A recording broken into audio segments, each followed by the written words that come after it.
বন্ধুরা, জি বাংলার নতুন সিরিয়ালে নায়িকার চরিত্রে ফিরছে খুব জনপ্রিয় একজন অভিনেত্রী।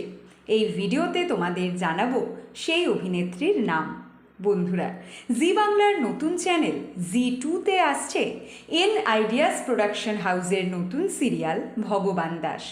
তোমাদের আগেই জানিয়েছি, ভগবান দাস সিরিয়ালে প্রধান চরিত্রে তোমরা দেখতে পাবে ট্যালেন্টেড অভিনেতা বিশ্বনাথ বসুকে।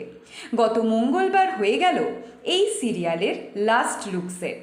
সেই লুকসেটে নায়িকার চরিত্রে অর্থাৎ বিশ্বনাথ বসুর ওয়াইফের চরিত্রে কনফার্ম হয়েছে তোমাদের অনেকের পছন্দের অভিনেত্রী মিমি দত্ত।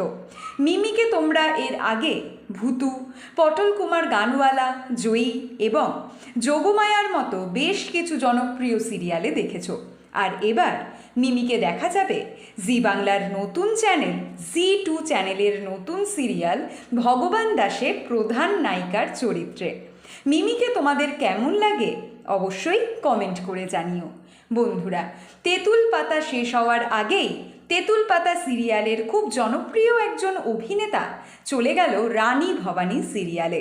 এর পরের ভিডিওতে তোমাদের জানাবো সেই অভিনেতার নাম। বাংলা সিরিয়ালের সমস্ত এক্সক্লুসিভ আপডেট সবার আগে পেতে এক্ষুনি সাবস্ক্রাইব করো আমাদের Tollywood hot news YouTube channel আর ফলো করো আমাদের Tollywood hot news Facebook page.